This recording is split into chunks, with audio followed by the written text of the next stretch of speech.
তোমার এই চেনটা হারিয়ে গেছে? আরে হ্যাঁ, এটাই তো আমার চেন। কোথায় পেলি? এই যে রত্নাপার রুমে পেয়েছি। এই তো, এখন দেখলি তো? হ্যাঁ, ঠিকই ওর ঘরে পেলি। আমি তো তাই বলছিলাম যে এই চেনটা ওই চুরি করেছে। এখন প্রমাণ মিললো। মুক্তা, এদিকে আসো। মুক্তা, এখন তুমি সবার সামনে বলো কি দেখেছো। আমি কালকে রাত্রে দেখছি ঢাকা নানু আমাদের ঘরে ঢুকা আমাদের ঘরে চেনটা রেখে গেছে।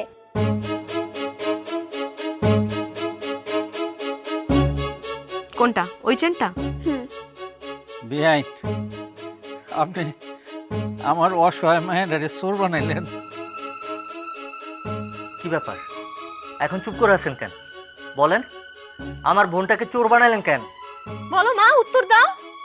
শোনো, তুমি এই কথা ভুলে যাও না যে তোমার চাকরিটা কিন্তু আমার কারণে হয়েছে।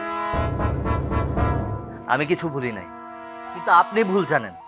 আমার চাকরি হয়েছে আমার যোগ্যতায়, কারো সুপারিশে না। মা, এখনো তুমি কোন লজ্জায় কথা বলছো? হ্যাঁ, তুমি তুমি আপারে কেন চোর বানাইলা? হ্যাঁ, কি বলবা তুমি এখন আমারে? কি বলবা তুমি?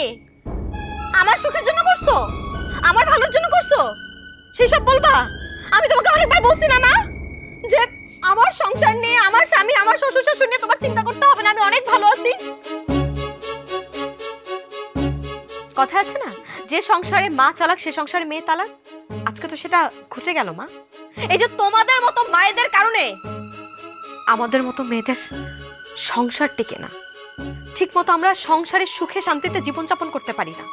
তোমাদের মতো মায়েদের কারণে। তোমার লজ্জা করে না? তুমি এখনো তোমার জামাইয়ের উপর কথা বলতেছো মা? লজ্জা হওয়া উচিত তোমার। তুমি আরেকটা মানুষকে ছোট করতে গিয়ে তুমি আজকে সবার সামনে ছোট হলা। শুধু তুমি নিজে ছোট না, তুমি আমার শ্বশুরবাড়ির প্রত্যেকটা মানুষের সামনে আমাকে ছোট করলা। তুমি একদম ভালো করনি মা, একদম ঠিক কাজ করনি। তোমার অন্যায়ের জন্য তোমার পস্তাতে হবে মা। এই মুহূর্তে এখন তুমি এই বাড়ি থেকে বের হয়ে যাও। আমি তোমার এই মুখটা আর দেখতে চাই না। আমার লজ্জা করে যে তোমার মতো মায়ের পেটে আমি জন্ম দিয়েছিলাম। যাও, এখনই তুমি এখান থেকে বের হয়ে যাবে। এক্ষুনি আমার চোখের সামনে দিয়ে তুমি চলে যাবে।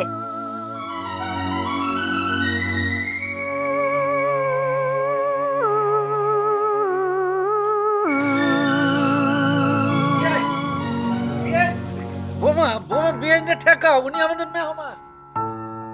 বৌমা, তোমার শ্বশুর তো ঠিকই কইছে, তিনি তোমার মা, তোমার জন্ম দিছে, তুমি তার ফিরে আনো। আম্মা, আব্বা, আমি সবসময় আপনাদের সব কথাই শুনেছি, কিন্তু আজকে আমি আপনাদের কথা রাখতে পারলাম না। হ্যাঁ, আমার মা, কিন্তু সে তো অপরাধ করেছে। সে যদি অপরাধ করেছে তার প্রায়শ্চিত্ত নিজের করতে হবে।